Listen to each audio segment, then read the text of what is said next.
Good morning. Good morning, Danny. Good morning. Here we are again with the book of the Tao. In front of us there is verse number 10. Behind us 9 verses interpreted for the best, with the best of my ability. And we are in front of verse number 10. Again we have the duality. The whole verse is typified by having a duality and then the third choice. And the writer, Lao Tse, is asking a question. In front of a duality, can you avoid choosing one of the two and prefer the third? The whole of this writing is actually leading to the final sentence. This is the primal virtue. In other words, if you manage to avoid the choice between two, to fall to one of two and prefer the third, then you will have the primal virtue. So this piece of writing is aimed at someone who is aiming to reach the highest level possible for being a human, to have primal virtue, whatever it might be. So it needs to be understood that by primal virtue he is not talking about being good or best. He is talking about the ultimate possible for a human being. And now we'll read the verse. Carrying body and soul, embracing the one. Can you avoid separation? Attending fully and becoming supple. Can you be as newborn babe? Washing and cleansing the primal vision. Can you be without a stain? Loving all men and ruling the country. Can you be without cleverness? Opening and closing the gates of heaven. Can you play the role of a woman? Understanding and being open to all things. Are you able to do nothing? Giving birth and nourishing. Bearing yet not possessing. Working yet not taking credit. Leading yet not dominating. This is the primal virtue. Danny, is there anything that you wish to say to start? Yes, I think that I find it very strange that... Talk a bit louder, please. I find it very strange because some of the things look at first glance as very easy to accomplish. Do nothing. Be as a newborn babe. Some things are very easily achieved, seem to be very easily achieved. And I find all this verse is very challenging. He's challenging the reader to do something heroic that maybe is impossible. I don't understand. You're saying that it seems easy, yet it's challenging to do something heroic, the text. The text. So yes. if it is simple, how could it be challenging to do something heroic? I think all of the things are very challenging, but some of them seem very easy. The first verses, like carrying body and soul and embracing the one, seems very, very difficult at the beginning. But being as a newborn babe seems very easy on the surface. Okay, so let me see. Being a newborn babe. This is okay. So this is actually the second sentence. So we will go by order and start with the first sentence, which is to do with body and soul, and then the newborn babe, and see if it is easy as you thought. So the first sentence in this verse is carrying body and soul, embracing the one. can you avoid separation? So this is quite a curious sentence, saying you carry body and soul, which means it's in us and we are carrying it like a baby. We are taking care of it. It's in our custodianship, body and soul. And he's not saying it's part of you. It's you're the host. They are guests with you, body and soul. So if we carry body and soul, so there must be a we, that body and soul are living in us. So he already makes the separation.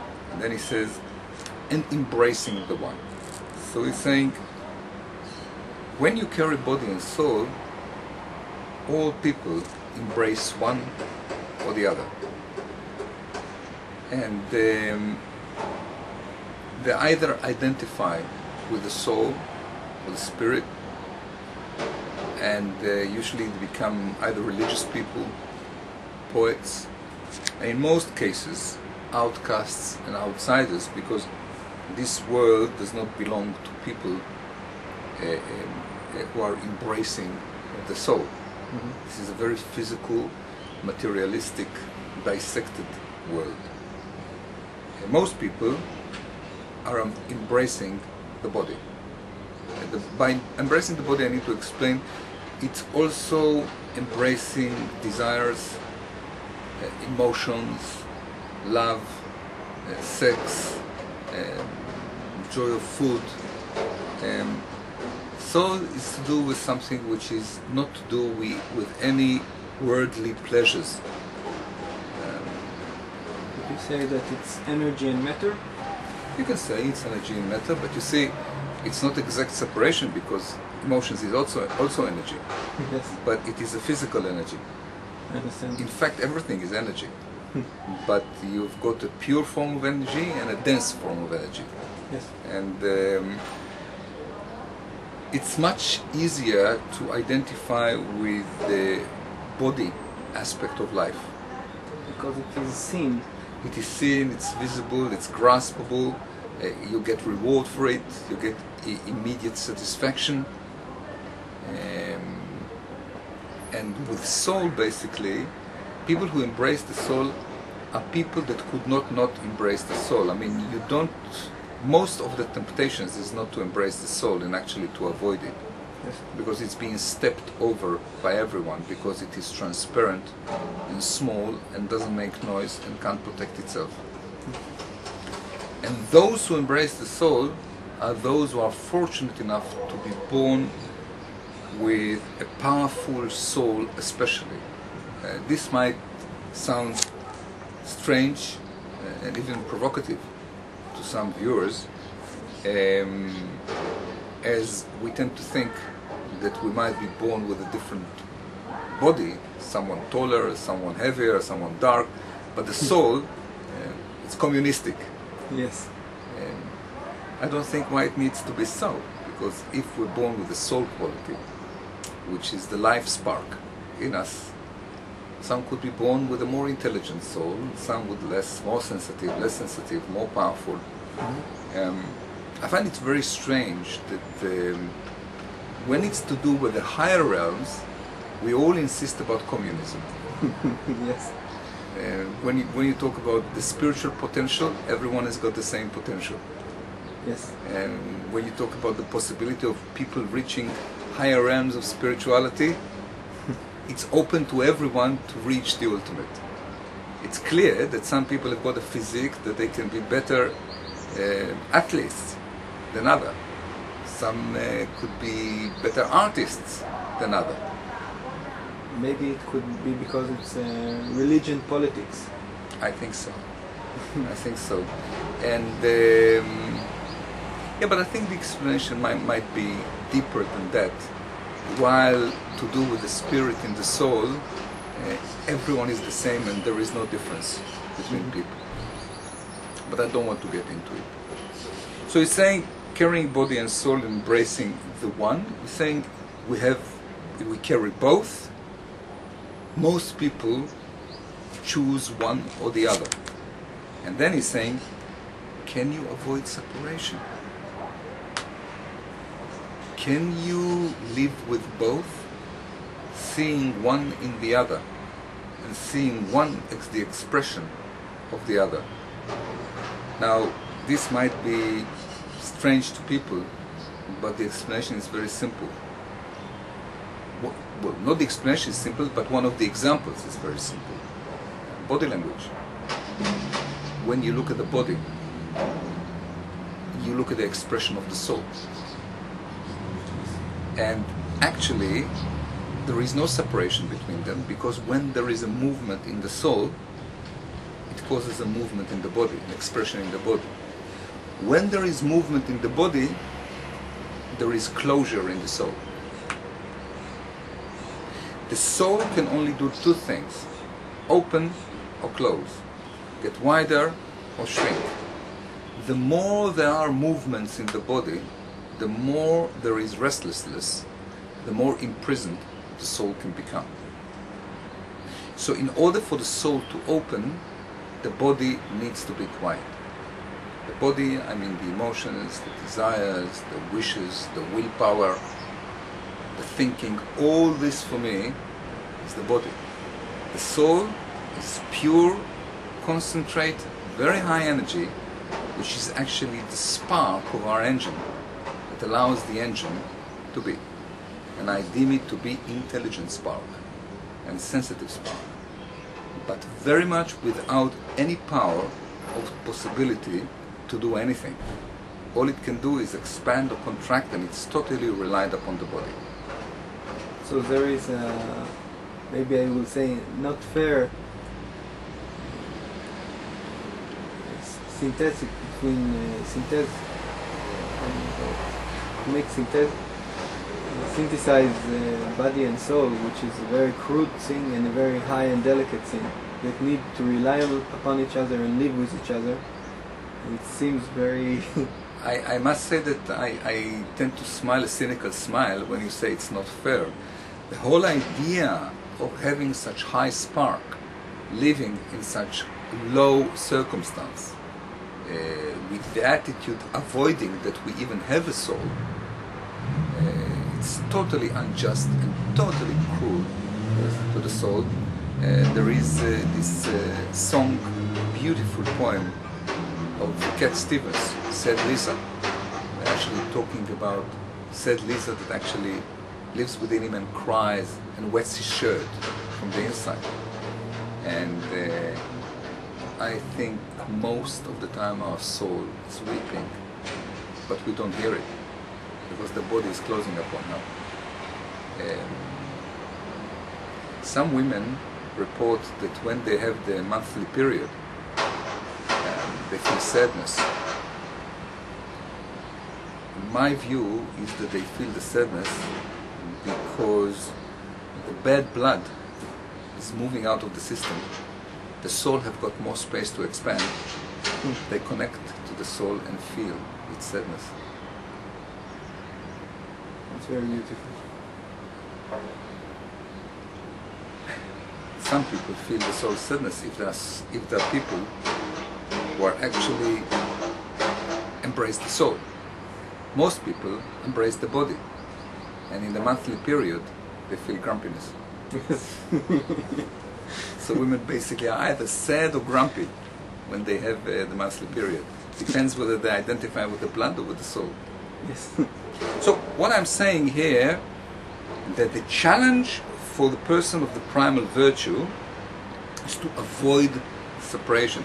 This is actually a theme that goes all through the book of the Tao, as you saw already, that under heaven there is a separation, and we tend to identify with the crudest pole, the yang, and on the expense of the more delicate pole, which is yin. The same here. Yes. There is a separation, body and soul. Most people tend to identify with the body and to avoid the soul. And what is interesting here, that he is not saying choose the soul. Yes. He is saying avoid separation. And this is very interesting because quite a lot of religions are going against the body, punishing the body, going with chains. The fakir was actually doing all kind of terrible things to the body, doing fasts and punishing human beings for having passions of the body, and wanting to have sex and all the rest of it, and actually putting the body in prison. So we have two kinds of prisons, which is normal life, which puts the soul in prison, or religion's life, which put the body in prison. And Lao Tzu is saying, hold on, embrace both. Both have got the same right to exist, and you need to understand the soul, and the only way you understand the soul is by having the right interpretation of the body. And as being also a body language expert, I will give an example. When you ask a person, what is the difference between holding the head like that or holding the head like that, most people wouldn't see much different.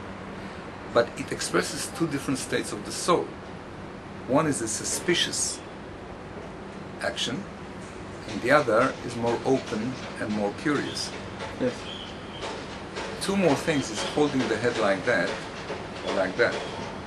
These 2 centimeters between below the lip and up at the lip shows 2 different states of the inner being. One is observing, the other is actually concealing intentions by closing the mouth. So the body all the time speaks about the soul, but despite the fact that today there are body language experts, most of the population sees them as a curious phenomena which they don't know how to eat, basically. Yes. Somewhere between astrologers and graphologists. And but the truth is that you couldn't find one satisfactory course of body language in the main professions which actually need to be professional in, like psychology, sociology. All you get in sociology basically is the 4 distances of Edward T. Hall, which is a research about distance between people. That's the only thing you get.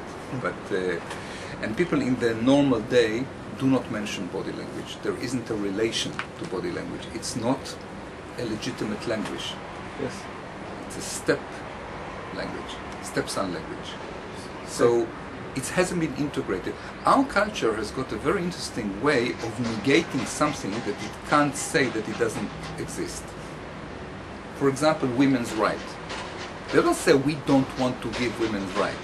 They say we give women right, but they don't. It's paying the tax on the surface. But when it comes to money, women earn less. The same with body language. Yeah, 93% of communication is body language, but when it comes to our life, no one gives a damn about the body language. Yes. Alright, so this is the first sentence, carrying the body and the soul and embracing the one, can you avoid the separation? Now comes the sentence that you don't find so difficult. Attending fully and becoming supple. Can you be as newborn babe? So obviously we know by now that attending fully and becoming supple are 2 opposites. Yes. What is attending fully? Being there, putting full attention, concentration in something. And being supple is basically kind of letting go. Yes. Kind of, that's how I understand supple. Yeah? Do you understand the word supple? I think it's something about being quiet and yes, sloppy. just sort of being there. And he's saying that human beings have got 2 states. Either putting all your efforts consciously into something, and I call it the masculine pole, which is red and pushing, And in this state, if there is something there which you need to be aware of, the awareness escapes you because you are so much trying to give your attention to this thing. So you are not open for understanding, but understanding comes when you don't do an effort, when you give space. Thrusting action is good for analysis, not for deep perception. Deep perception happens when you give up to use your logical faculties and you let your intuition dip the net into the water and come with the fishes, which is what being supple is all about. It is allowing the intuitive part of the brain to be soft and containing and to bring it together. And then it's curious, he's saying, can you be the newborn babe? So we know already from the previous sentence that the question is supposed to be a synthesis and a synergy between the two poles that he is presenting before. So according to that, newborn babe is also full of attention and is also very supple. Yes. He pays very powerful attention to what's happening, but he is not forcing himself because he is yet without tension. And he's without tension because he's not subject to conditioning, which telling him, if you don't give full attention, we'll punish you. Yes. So we can see it in an animal, a dog. Full attention, yet it's very supple. Yes. We're either supple, which means we let things come in, but we don't know what comes in, or we are very aware. We know what's going on, but we don't let it come in.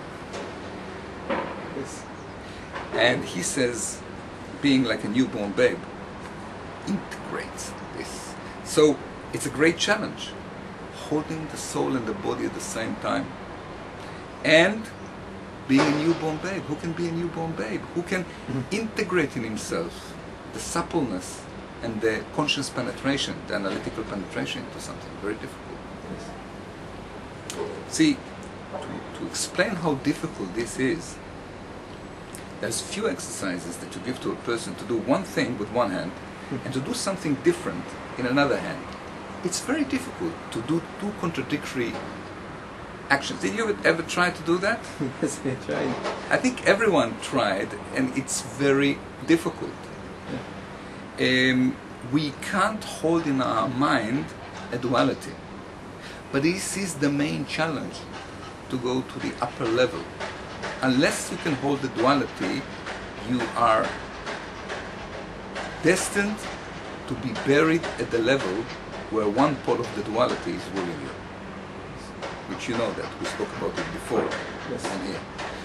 And there is this, in psychology, this drawing, I think everyone knows that, of two profiles looking at each other. It's a dark shadow. Yes, and in the middle there is a In bow. the middle there is a vase. Yes.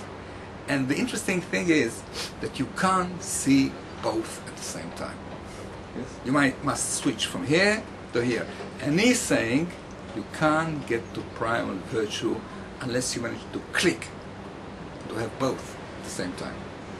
Yes, it's very, I think, it's very challenging what he said. I think that most people will say, well, you can't make an omelette without breaking the eggs.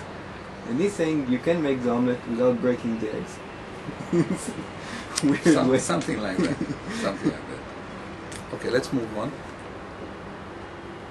Washing and cleansing the primal vision. Can you be without stain? Now, this is very curious. What is washing and cleansing the primal vision?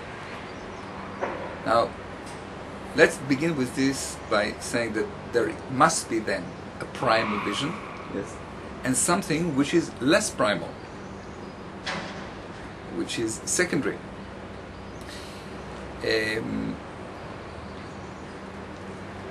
I think that the first time we see a rose, it's a primal vision. All the roses that we see later on, we don't really see a new rose. We see a poster of a rose. Because it's a first impression thing. Well, it's to do with the house of knowledge in the brain. The brain actually limits new information because it doesn't want to be washed. So basically, people, when they see, they look for stimulation. And when you see something for the first time, it's a stimulation, then you see it. Later on, it's no longer a stimulation. So if you see things with wishing your emotions to be stimulated, you shut off your vision every time you see it after the first one. If this is where you come from, when you don't have inner quiet.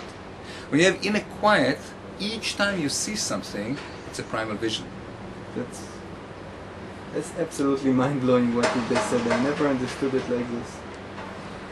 So we don't see reality. We only see the first time we see reality, and then we are shut off to it. The first time you saw the sea, this is when you really... Very rarely it happens to you that you click out of it and you look at the sea and you see the sea in a primal vision. And it's a mind-blowing experience. Yes. And then he goes on to say, cleansing the primal vision. Saying not only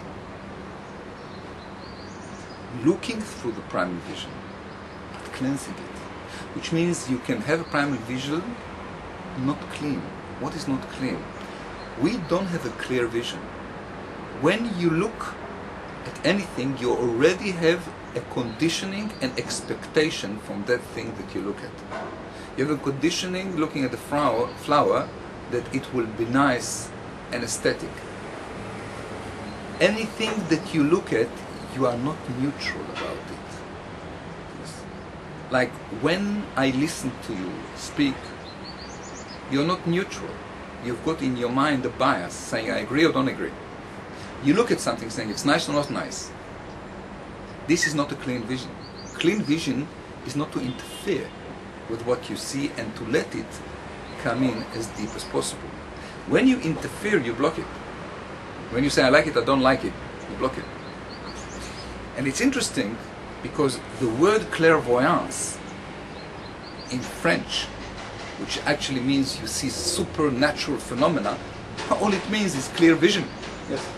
Saying if you have clear vision, you see what other people may consider supernatural phenomena. So he's saying, first of all, to have primal vision, to see things as you see it for the first time. And then, which is by the way happened to you, Yes. and to people who study with me, the primal vision and the clear vision, right? Yes. And then he's saying, washing and cleansing the primal vision, can you be without a stain? So he's saying, you can have a primal vision, and you can have a clear vision, but things come to stain your cleansed primal vision. What he means by that is personal identification. When you because I have exercises with my students that tell them, do the observer thing. I give them, these 4 questions, Yes. which is, how do you feel emotionally? What thoughts you have in your mind? What kind of sensations you have in your body? And what is your attitude towards your fellow man, towards another person? And some of the reports that I get back is that it's a good exercise, but when they discover something and they don't like it, they identify, and that's a stain. Yes. So there's the 3rd verse, washing and cleansing the primal vision, can you be without a stain? And the more it talks, the more it shows how difficult it is. You have 2 things, you fall to one between the 2, and you need to have 2 and to integrate them together.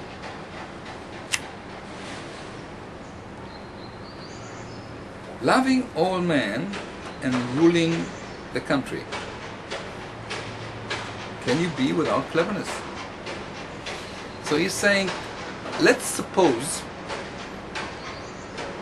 that you've got 2 big options. You can be a ruler. I give you the illusion that you rule the country. You've got two options as a ruler. To be a ruler and to demand them to obey and to have the laws, to be kind of dictator. Yes? Ruling the country. Rule. It's interesting when you think about a ruler, which we use in school. Yes. Because what does the ruler does? It makes everything straight to one line. Yes. You put the line and everything makes itself straight according to that line. Yes. That's a ruler. So it's not a very delicate, soft thing. So, and if you've got the power, do you exercise love? Or do you exercise dominance?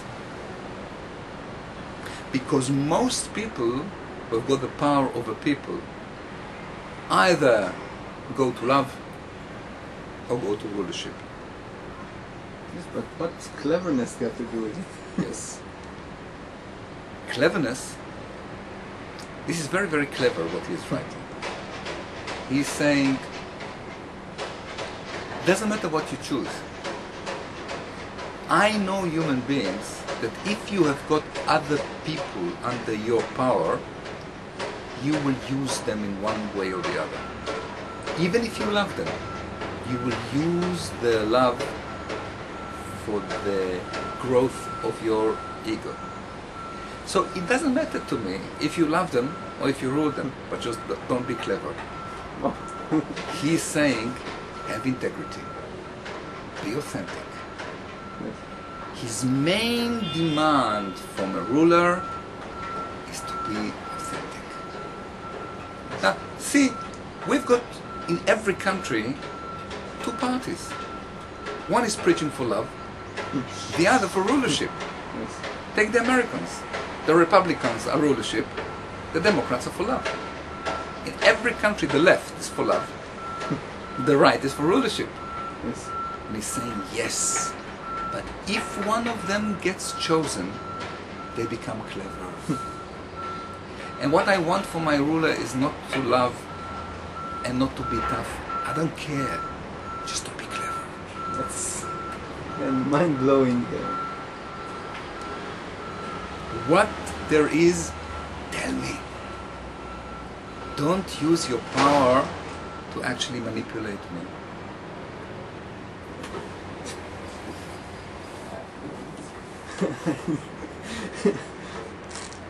He was clever, this Lao Tse, wasn't he? Yes. Let's move on. Opening and closing the gates of heaven. Here, he's actually saying, okay, I gave you now to be the ruler of the country. You haven't seen nothing yet. You are going to open and close the gates of heaven. Okay? And here comes a very curious thing.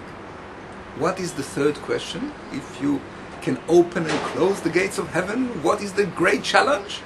That is the role of a woman. Can you play the role of a woman? And you look at his text and say, what? How does that come into it?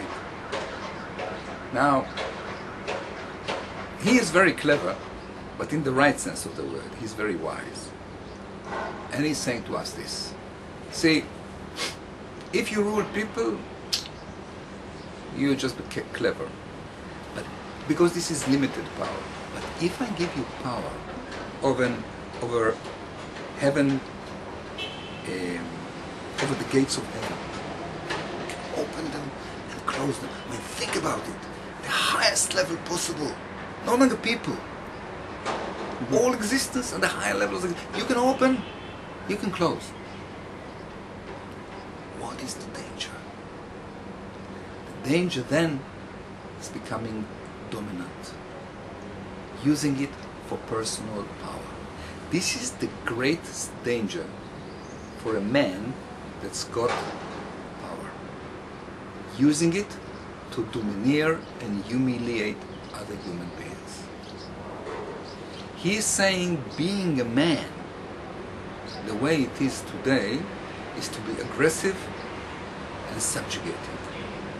If I give you the power of closing the gates of heaven and opening them, can you be a woman? A woman allows. A woman never will misuse power over other human beings. She is much more a human being than a man. Man has got a callous heart. Women are compassionate. Women are like Mother Earth. They're full of heart, full of love. And if I give you the power to open and close the gates of heaven, I want you to be yin, not yang. I want you to be allowing, not forcing. That's the challenge. And if you get the highest power, I need to see that the yin aspect of you are more in control than the yang aspects. As long as your blood is more red than blue, more hot than cool, you are more thrusting than receiving, you are not fit to have the highest position. It's great. It puts a great challenge. And he's turning everything upside down, because you think the higher you go, the more you should be a male. I mean, think the number of the professors in the university. yes. Think the numbers of prime ministers, the number of prime judges. Most men. Yes. In great religious authorities, most men saying no. The higher you go, the more you should be a woman. Amazing. Understanding and being open to all things.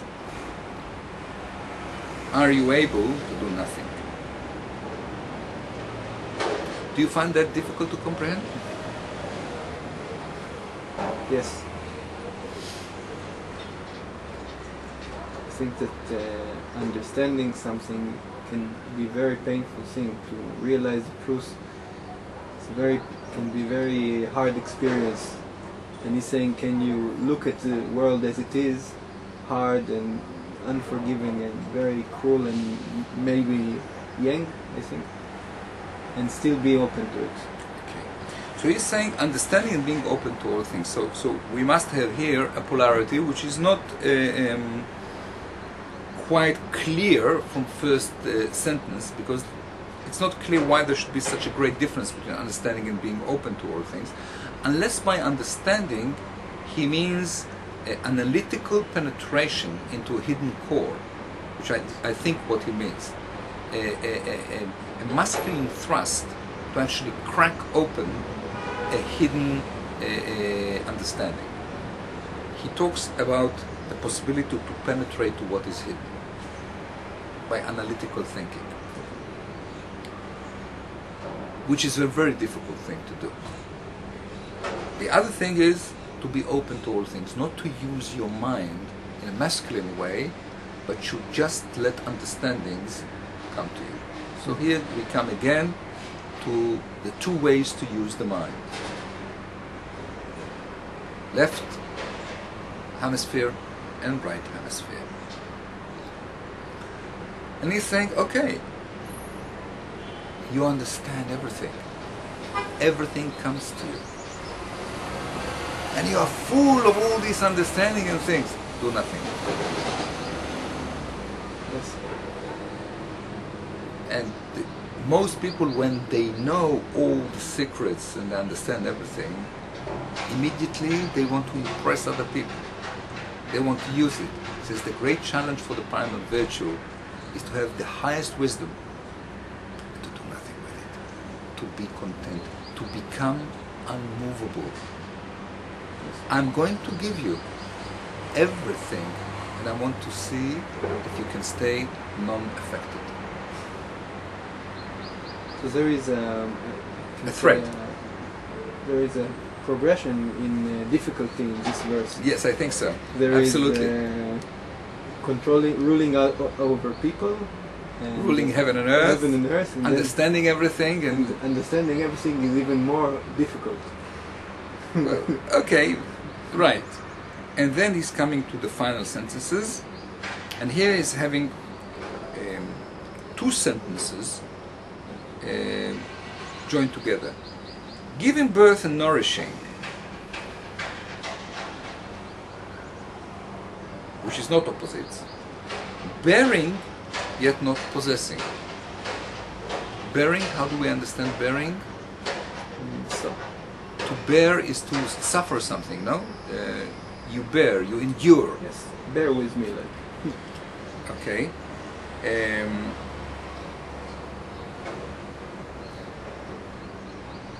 Working, yet not taking credit. Leading, yet not domineering. Now, I must say that the first duality, I find it difficult. Giving birth and nourishing. Bearing, yet not possessing. I find that one difficult. I don't want to deal with it.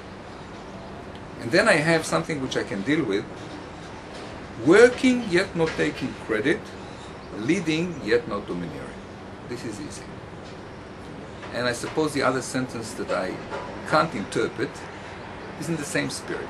So I don't think that there will be much damage to the whole understanding if I leave it to one side. I want to explain that in my experience of interpretation of texts, if you get stuck with something you don't understand, it might ruin the whole thing. Sometimes if you put one thing to one side and you let the flow of the whole go, well, this will not be damaged. Working, yet not taking credit. Well, that's very simple. Most people, when they work, they want to take credit. Leading, yet not domineering. When you're a ruler, you shouldn't be dominant. So it seems to me that with the final sentences, he's coming down from the high level of heaven and all the rest of it. He's saying, listen, let me tell you what I want from you. If you manage to work, you see, let's see what he's saying. Let's say that you're an engineer in a big company, and you got a project of developing a new car, a kind of car, and you developed it after 2 years, and when you finished, you let person that work with you in the same room take credit, and you say, I'm not the person who did it. Very, very difficult. And the other thing, to be a leader and not to dominate, to be dominant, that's also very, very difficult. He's saying, if you manage to withstand all the tests that I gave you until now, this is the primal virtue. So, if I understand it, he might have felt that he's frightening the people by telling them about ruling other people, opening and closing the gates of heaven. And he says, well, listen, if you just lead but don't be dominated, if you do small and simple things, you will open... Yeah, he's like saying, well, maybe I was too severe with you. What I'm saying is, you know, just work without taking credit. Just be a leader without being dominant, and you will get the primal virtue. But this is very clever because he can't take his words back. And he is ready, people who are saying that, I can't do that. I can't do that. I can't do that. All right, so I'm not going to have the primal virtue. And I want to end with a story which is to do with this, of Hans Christian Andersen, which I love very much. I love him and I love the story. And I'm telling this story because I think that this verse is aimed to a lot of young people, 18, 19, 20, which are going to life saying, I'm going to make it. All those who have gone before, stupid, they failed. I'm going to reach the ultimate. I'm going to get to this pot of gold at the end of the rainbow. I'm going to find the silver chalice. And a lot of young men, when you talk to them, saying, I will be the new Moses. And actually, I don't know if you met people like that. Yeah, I met a lot of young people that are sure that they are going to be the new Messiah. That the world will make way for them. Yes. Now, it doesn't have to be new Messiah. It could be, I'm going to be the next great playwright. I will be rich, a millionaire by the time I'm 30. Yes. I will be the greatest womanizer ever existed. And people, when you ask them when they're 19, really interview them what they want, they say, well, I want to crack the top open. Yes. You know what I mean? Yes. And you meet these people after 30, 40 years. And one is an aging clerk, and the other one is having a family with 4 kids. And 95% of all dreams, after 40 years, are very sad and grey in the cupboard. And no one opens them. And it's very sad. Yes. And I think he's directing what he's saying to those who say, I'm going to get a primal virtue. Yes. And he's saying, wait a minute, I've got a few questions to ask you. A very wise man. And the 3P story is that on the edge of a window in a kitchen in some country, there were 3 P's in a, how is it, Tamil? Peck. In a peck, I think. Peck? Yes. Well, this Yes. thing that they pizza in, green bean. Yes. So you've got these 3 things, and then it's 3 P's. And they were talking, saying, oh, it's sun now, any moment this pack is going to blow and we are going to be thrown into the world. And one said, oh, I know, I'm going to pop straight into the hands of a beautiful princess who's going to take me and put it on her necklace, and I'm going to shine with the other pearls. The other saying, well, I'm going to be in the pot of the king. He's going to serve me to the greatest lunch he ever had. And the 3rd P said something else. It's going to be a fantastic destiny. And then the sun rays hit this pack, as you say, and it exploded open. And the 3 B's fell out of the window. One fell straight into a sewer, which was streaming under the window, and got disappeared into the sewer. The other was thrown into the street. It was rolling down, and a cat actually put it in his teeth and ate it. And third, I think a little kid actually took it and played with it, and then eventually it was forgotten and thrown into the garbage. I don't remember exactly the story, but I think that young people, when they are presented to life, old people putting all kind of hopes in their head, hoping that they didn't make it, but they're going to make it, and they're throwing them into life with the feeling that they're going to get the primal virtue, whatever it's going to be. And there isn't enough wise men stopping these young people and saying to them, without much hard work on yourself, not falling into the trap of ego, personal desires, self-identification. If you do not rise above you, you will not get the primal virtue, any primal virtue. The way to primal virtue is by personal hard work. If you want to be average, no problem. But the problem is with so many people that are sure that they're not going to be average, but are not willing to pay the price of working on themselves.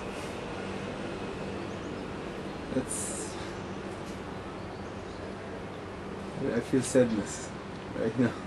If you feel sadness, then I want to thank the viewers that watched us.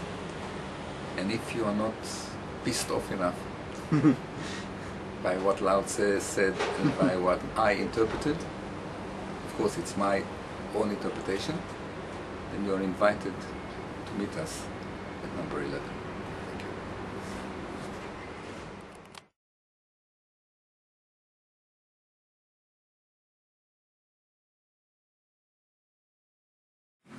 I was speaking about the young people who were going to conquer the world, and eventually they didn't do it. And there is a piece that I wrote quite a few years back in this book, and it's called Madame History. It's a short piece. I will try to read it in a direct translation to English. Madame History is an old lady. She saw everything, Madame History. She saw all those young people that this time are going really to make it. Convinced that just because now it's them, they will make it. The old history saw all the courage and self-conviction, all this courage and self-conviction many times before. She is waiting for the young heroes to become ex-heroes, or heroes in fantasy. Like the 3 Ps Hans Christian Andersen, that when they were fresh and green, lying on the edge of the window, and everyone was imagining in his heart that very soon the whole world would be his, only to find themselves after a few seconds, one in the mouth of a cat, the other in the sewer, and another under the feet of a passers-by. Madame History is a fortune teller. She knows that in the end the future will not be different from the past. Toy soldiers are climbing mechanically over the cliff. Toy soldiers are tumbling down, falling down to the bottom of the cliff, bottom of the valley. And in the end, toy soldiers go back to the silent earth from which they came, and in her they're going to melt. Wars, dreams, desires, romances, power struggles and dominance struggles, all pass and gone. Green grass is growing now upon them. Quiet, silence, all this effort and noise of 1,000 years is sleeping now, sleeping forever.